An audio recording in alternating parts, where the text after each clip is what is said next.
లోక్సభ సమావేశాలను ప్రత్యక్షంగా చూద్దాం. In this house as well as in Rajya Sabha. On behalf of Telugu Party, I stand here in support of both women reservation.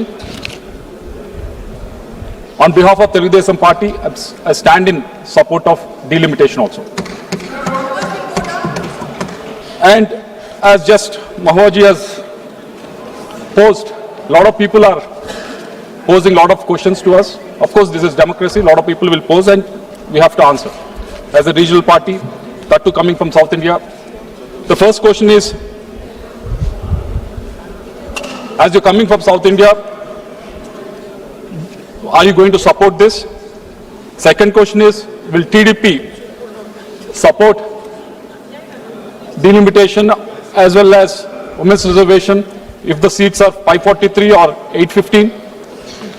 Whether TDP had considered about losing its representation with increase in seats? These are the questions. And fourth question was, why TDP is not asking for 2011 census or latest census? And fifth question is, does delimitation be fair? Wouldn't it be gerrymandering? These are the questions that people are posing it. Members inside the house and media outside were posing this to Telugu Party, and it's our duty to answer these questions. And it is our duty to put it on record also in this house.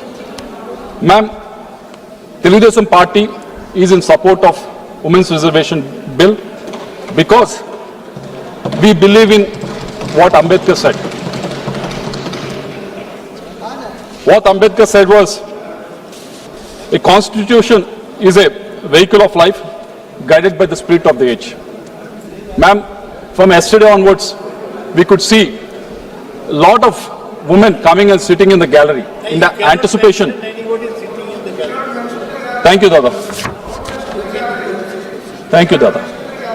So they came in anticipation inside the house and outside the house. The women sitting with anticipation that their representation will increase in the parliament, in the assembly also. Because until now, the policies are made for them also, even for women, are made mainly by men, and the time has come for women to actually raise their voice, to actually make the policies for themselves.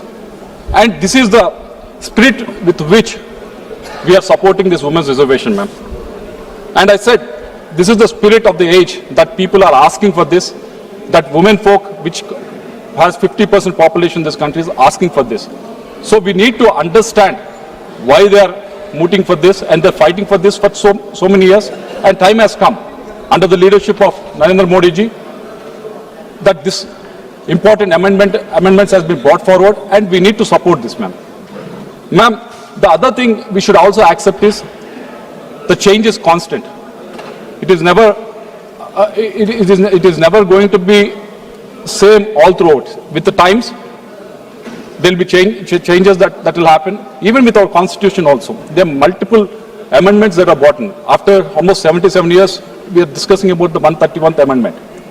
Because we believe that Indian democracy is vibrant, our constitution is a living thing, and Ambedkar also mentioned that. So there are a lot of amendments that are brought in. That is the reason why Indian democracy is thriving. When you compare countries around us, Nepal, Pakistan, Sri Lanka, Bangladesh, ma'am, if you see all of them, how many coups have happened in that countries? How many armed revolutions have happened? How many times the constitution itself has collapsed? Why it didn't happen in India except for this, for those 3-4 years during the emergency?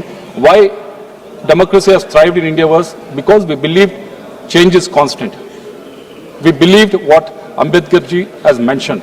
So this is a time we should respect that, and this is what women folk of India are asking for. This is the change they are looking for. So we need to support this. I'm requesting the opposition parties also, please see through it and support this. And the second question that everyone is asking is, would you support it even if it is 543 seats, or will you support it only if it is 815 seats? Ma'am, let me remind this house, when we talk about women on behalf of Telugu Party, we don't talk about women as a voting issue, but we actually look at it much more deeply. We look at it in a way that we need to empower them socially. We look at it in a way we have to empower them economically. We need to empower them politically also. That is the ethos that our founder N.T. Ramarao garu has believed in. Ma'am, he was a man of different ideas. At that time, all the political leaders expected people to come to them, but he was the leader who could go to the people. He travels thousands of kilometers in Andhra Pradesh during his first election campaign. He could see what troubles women are going through at the rural areas. So when he came to power, when he became the chief minister in 1983, he came up with very revolutionary ideas.